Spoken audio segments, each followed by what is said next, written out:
કેમ છો બધા? બહુ ઓછો અવાજ આવ્યો. એનું કારણ એવું પણ હોઈ શકે ને કે હમણાં જ જાણીતા કાર્ડિયોલોજી જયભાઈ શાહે કહ્યું વાય યંગ પીપલ ગોટ એ હાર્ટ ડિસીઝ, અને તમે બધા મોટાભાગના યંગ છો. આગળની રોમાં બધા સિનિયર માણસો દેખાય છે, તો એવી ચિંતા બહુ કરવી નહીં. પણ યુવાનો હોય એ તો આવી બધી વાતો સાંભળીએ તો કંઈક વિચાર તો થાય જ ને, અને સિરિયસનેસ આવી જાય. મારે તમને એમાંથી બહાર કાઢવા છે, કારણ કે મને મોહલે એવો સબ્જેક્ટ આપ્યો છે કે ભણે કોનું ભલું થાય. હવે આ તો કેટલો વિરોધાભાસી શબ્દ છે. આજે સમાજમાં ઘણા એવા દાખલા છે કે ઓછું ભણેલા ખૂબ પોપ્યુલર થયેલા છે. પહેલાં મારે મારું આ વાક્ય ખોટું પાડવું છે, માટે પહેલાં બંને રીતે વાત કરીશું.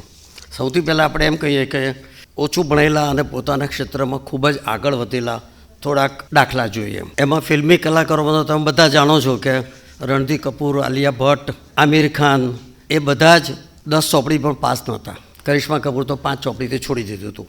પણ ફિલ્મ તો ગ્લેમરની લાઈન છે, એ લોકોને કંઈ ભણવાની જરૂર નથી. પણ આપણા દેશનું સર્વોચ્ચ સાહિત્યનું સન્માન જેને મળેલું છે, પન્નાલાલ પટેલ, અને જ્ઞાનપીઠ એવોર્ડ જેમને મળ્યો હતો. કેટલા સારા લેખક, પણ એ ફક્ત 4 ચોપડી ભણેલા હતા.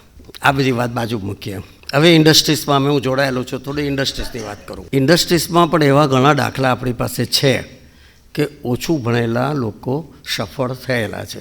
એક દીપેન્દર ગોયલ, ઝોમેટોના સ્થાપક, સ્ટાર્ટઅપ, 6ઠ્ઠું નાપાસ અને 12,000 કરોડનું ટર્નઓવર કરે છે. ગૌતમભાઈ અદાણી કોલેજમાં ગયા પણ બીકોમ પાસ ના કરી શક્યા, ડ્રોપ આઉટ થઈ ગયા. 3 લાખ કરોડનું ટર્નઓવર કરે છે. અમારા કૌટુંબિક મિત્ર હરેકૃષ્ણ ડાયમંડવાળા, સૌજીભાઈ ધોળકિયા, હીરા ઘસવાની ઘંટીના કારીગર હતા. એમાંથી ફેક્ટરી કરી, ફક્ત 5 ચોપડી ભણેલા છે. વર્ષે 22,000 કરોડનું કામ કરે છે. આ વસ્તુ તમને એવા મળે કે ભણવું એક બેઝિક જરૂરિયાત છે. અને એક હકીકતની સચ્ચાઈ પણ છે કે મેડિકલ કેરિયરને તમારે જરાય ઓછી આંકવાની નથી.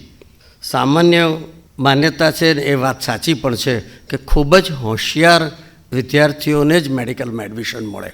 હવે તો પછી મારો આજનો વિષય ખોટો છે ના. આજની સેમિનારની થીમ મોહલે મને આપી હતી કે સત્યમેવ જયતેમાં આમિર ખાને મેડિકલ સાયન્સને ખૂબ ભોગવ્યું. એને ડૉક્ટરોની માલ પ્રેક્ટિસ વિશે વાતો કરી, અને એ વાત સાચી પણ છે. પણ એવું નથી કે બધા જ અપ્રામાણિક ડૉક્ટરો છે, પ્રમાણિક ડૉક્ટરો પણ છે. પણ આજે અમે લોકો ઇન્ડસ્ટ્રીઝમાં જોડાયેલા છે, અને મારા ઘણા મિત્રો મેડિકલમાં છે, ડૉક્ટરો છે, જાણીતા ડૉક્ટરો છે. અને એમની સાથે વાત કરતાં એવું તો લાગે જ છે કે સામાન્ય રીતે તમે કોઈ જનરલ પ્રેક્ટિશનર જાઓ તો તમે 500 રૂપિયા ચાર્જ કરતો હોય, બહાર પેલા કાઉન્ટરવાળા બેન કે ભાઈને આપી દેવાના. તમને બિલ મળે છે? નથી મળતું. ત્યાંથી મળીને મોટા કન્સલ્ટન્ટને ત્યાં જાઓ તો 5,000 રૂપિયાની ફી પણ આપી દેવાની, કોઈ બિલ નથી આપતું. Means they are not accountable by the government. આપણામાંથી કેટલાને ખબર છે કે સરકાર મેડિકલ ડૉક્ટર થવા પાછળ કેટલા પૈસા ખર્ચે છે? કોઈ ખ્યાલ છે કોઈને?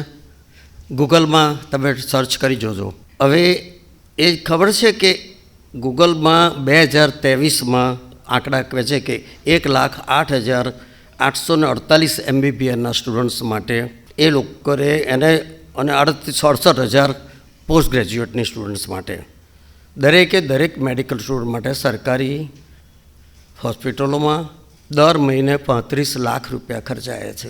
All India institute of medical science શું આ ફિગર ગૂગલમાં જોઈ શકશો. એ કહે છે કે એક ડૉક્ટર બનાવવા માટે અમે 1,70,00,00,000 રૂપિયા વાપરીએ છીએ. તો આ પૈસા ક્યાંથી આવ્યા? તમારા પાસે ખર્ચાયા ને. સરકારે આપ્યા તો એ લોકો રોડ પણ બનાવવાના છે, ટ્રેનો પણ બનાવવાના છે, બુલેટ ટ્રેન પણ જોઈએ છે. પણ સૌથી હાઈએસ્ટ પૈસા મેડિકલ સ્ટુડન્ટ્સ માટે સરકાર ખર્ચે છે, એ હકીકત છે. તો આપણી કોઈ ડૉક્ટર થયા પછીની ફરજ ખરી કે આપણે સમાજને શું પાછું વાળીએ? મેં 2-3 દાખલા આપ્યા કે પ્રેક્ટિસમાં એમ જ છે કે આપણે એકાઉન્ટેબિલિટી જ બિલકુલ નગણ્ય છે. 5% લોકો પૂરેપૂરો ઇન્કમ ટેક્સ ભરતા નથી, એવા બી દાખલા છે. અને આજે જે બીજું પ્રેઝન્ટેશન થવાનું છે કે ડૉક્ટર ભગવાન છે. આપણે કંઈક બોધપાઠ લેવાની જરૂર છે. હું મિકેનિકલ ઇલેક્ટ્રિકલ એન્જિનિયર છું. મોહલે બધી વાતો કરી. અમારી ઘણી ફેક્ટરીઓ છે, 11 યુનિટ છે વટવામાં. We are in textile machinery, plastic machinery, pump. મારી શરૂઆત 1968માં 1968 મેં પાસ 1966માં કર્યું. પણ નાનપણથી એક ઘડતર એવું થયું છે કે આપણે જે કમાઈએ છીએ, જે પણ મળે છે, એમાં સમાજને આપવું જોઈએ. દરેક જણ વિચાર કરશો કે તમે 5 વર્ષ, 15 વર્ષ, 25 વર્ષ પહેલાં ક્યાં હતા અને આજે ક્યાં છો, તો ક્યાંથી મળ્યું? એવું માનવાની કોઈ જરૂર નથી કે આપણી હોશિયારીથી આ કમાયા છે, સમાજે આપ્યું છે. મારો નાનો સરખો દાખલો આપું તો એન્જિનિયરિંગ પાસ કરી મારી પહેલી નોકરી જ્યોતિ લિમિટેડ વડોદરામાં હતું. 255 રૂપિયા પગાર હતો. પણ અમારા ઓળખીતા એક બેન ત્યાં વડોદરામાં રહેતા હતા. એમને કહ્યું કે પહેલો પગાર તો બેન મારે તમને આપવો છે. એ કે ને આખો પગાર ના લેવાય. અમે તો ખેડૂતો પાસેથી 6ઠ્ઠો ભાગ માગીએ છીએ. પણ મેં જોયું કે સર 255માંથી એમને 40 રૂપિયા આપી દઈશ તો 80 રૂપિયા રૂમનું ભાડું ને 100 રૂપિયા 2 ટાઈમ જમવાના, ને દર રવિવારે અમદાવાદ જવું તો 11 રૂપિયા રિટર્ન ટિકિટ ટ્રેનની થતી હતી, તો થોડા ઓછા થઈ જશે. એટલે મને લાગ્યું કે ના બેન બહુ વધારે પડે છે. સારું, તો કેટલા આપી શકીશ? કેટલા ખોટે છે? મેં કહ્યું 15 રૂપિયા. સારું, હું તને 17 રૂપિયા ઓછા કરી આપું છું, 25 રૂપિયા દર મહિને આપીશ. મેં કહું એટલે 10% થયા.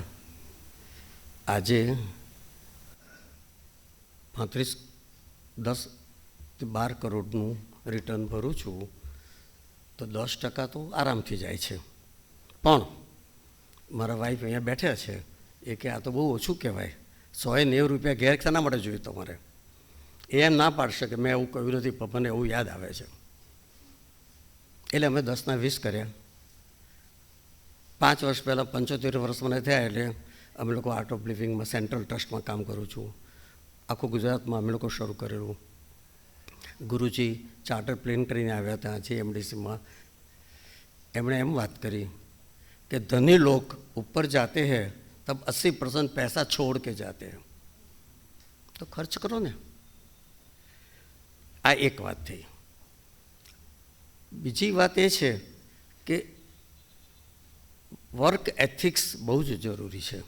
હું મારો દાખલો એટલા માટે આપવાનું પસંદ કરીશ કે એન્જિનિયર થયા પછી મારી કેરિયર જ્યારે સમાજ સેવામાં આપી ત્યારે સૌથી પહેલાં મેં કમ્પાઉન્ડર તરીકે કામ કર્યું.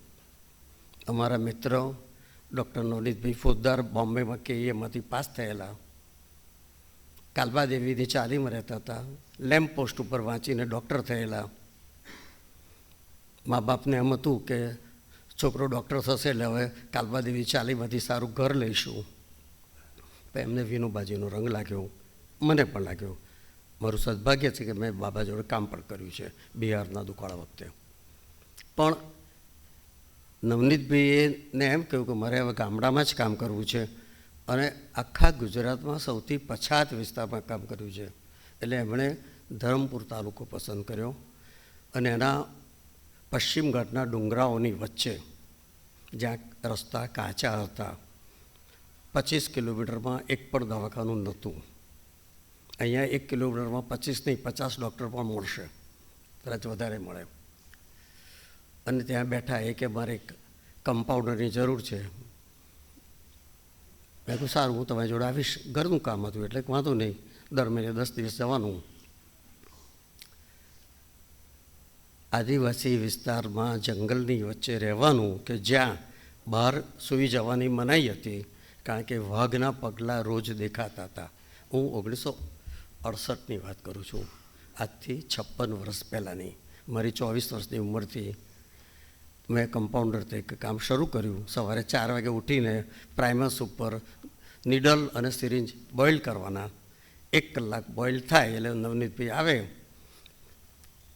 5 વાગ્યાથી દવાખાનું અમે શરૂ કરીએ કે આખી રાત ડુંગરાઓ ચડી ઉતરીને માદા માણસને જોડીમાં નાખીને 100 માણસની લાઈન હોય અને દવા આપવાની. આખી વાત સમજાવવાની વાત એ છે કે જ્યારે આપણે સમાજમાં જોડીએ છીએ, સમાજમાંથી કમાઈએ છીએ, સમાજમાં એ ધ્યાન રાખવાનું ભૂલી જઈશું અને પ્રાઇવેટ પ્રેક્ટિસમાં ગમે તે રીતે ખ્યાતિ હોસ્પિટલનો દાખલો કંઈ મારે કહેવાની જરૂર નથી, બધા જાણે છે. કેટલી મોટી લૂંટ, કેટલી ઉઘાડી લૂંટ, ખૂન કર્યું ને આટલા માણસોનું. આપણી સંવેદના મરી ગઈ છે. આ કેમ ચાલે? હું તમને શિખામણ આપવા નથી આવ્યો, પણ એક વસ્તુ મને એમ લાગે છે કે જો આપણે ફેર પ્રેક્ટિસ કરીશું તો આપણું અંતરાત્મા તો સુખી રહેશે. બધા નવા થતા ડૉક્ટરોને એવી ઈચ્છા હોય કે મને મોટી હોસ્પિટલમાં 2 લાખ 3 લાખ મહિને મળે, એનો પગાર મળી ગયા નોકરી તો હું સુખી છું. પછી તમારે એ હોસ્પિટલના માલિકો ખ્યાતિ હોય કે બીજું હોય, એ કહે મુજબ તમારે દર્દીઓને છેતરવા પડે છે. તમારી જાતને તમને ગમતું નથી માટે પણ કરવો પડે છે. શા માટે આપણે એવું નક્કી ના કરીએ કે ના, હું મારી મરજીથી એથિક્સની વિરુદ્ધ હું કશું જ નહીં કરું? આ આખી વાત બહુ જ જરૂરી છે. આજે એટલા બધા કિસ્સાઓ બનતા સંભળાય છે, દેખાય છે. સરકાર આયુષ્યમાન કાર્ડને લીધે તમને ડૉક્ટરને આટલા પૈસા રિફંડ કરે એનો અર્થ એ તો નથી જ. એ પણ સરકારની ચોરી કરો છો ને સમાજની ચોરી કરો છો, માણસોની ખૂન કરીએ છીએ આપણે. એમાંથી આપણે બહાર નીકળવાનો કંઈક પ્રયત્ન થશે તો હું તમને ચોક્કસ ખાતરી આપું છું. આજે મેં કહ્યું કે આટલા કરોડ રૂપિયાનો ટર્નઓવર, 250 રૂપિયાની નોકરી કરું છું, પણ અમે બી સ્ટ્રગલ તો કરી છે ને. રિસ્ક ટેકિંગ એબિલિટી હોવી જોઈએ. પોતાનું સરસ સ્વતંત્ર કામ કરો, લોકોની સાથે કામ કરવાનો જે સંતોષ મળશે ને એ લાઈફનું બહુ મોટી વાત છે. અત્યારે હું 56 વર્ષ પહેલાં મેં શરૂ કર્યું હતું કામ ધરમપુરના અંદરના ગામડામાં. આજે 400 છોકરાઓની ફ્રી રેસિડેન્સ સ્કૂલ ચલાવીએ છીએ. એમાં કોમ્પ્યુટર ટ્રેનિંગ પણ આપીએ છીએ, યોગા પણ શીખવાડીએ છીએ, નઈ તાલીમનું પણ આ છે, બધું જ કરીએ છીએ. દર વર્ષે 50થી 60 ચેકડેમ બનાવું છું, તળાવ બનાવું છું. જંગલો કપાઈ ગયા છે. 1968માં કામ શરૂ કર્યું ત્યારે કે 150 ઇંચ વરસાદ હતો ધરમપુરમાં, હવે 100 ઇંચ થઈ ગયો. કારણ કે સાગ સાદળ ઇમારતી લાકડાની જરૂરિયાત પડે એટલે કાપે કરે છે. આડેધડે નવું પ્લાન્ટેશન થતું નથી. અમે દર વર્ષે 60થી 70,000 નવા ઝાડ જંગલોમાં ઉગાડીએ છીએ. અહીંયા અમદાવાદ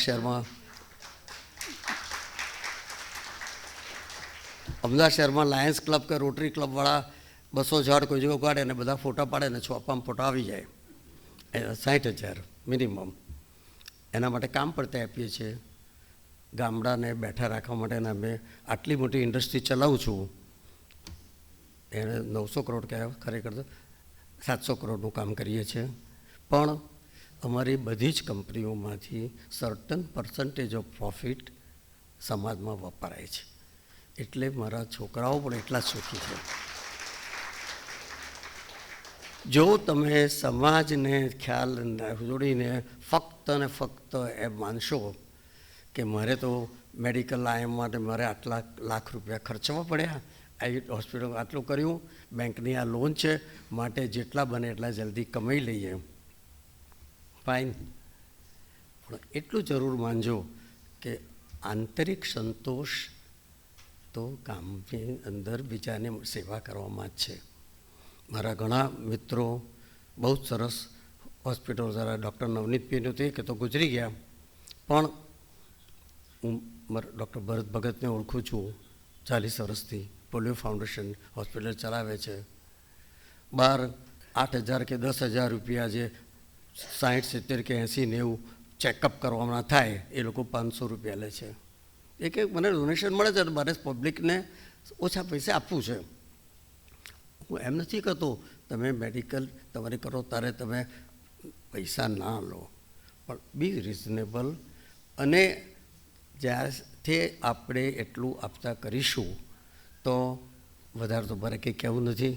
પણ હું એટલું માનું છું કે મારી વાત આટલામાંથી 4-5 જણને બી મગજમાં ઉતરશે ને અમલમાં મૂકશે તો મારું આયુષ્ય સાર્થક છે. Thank you.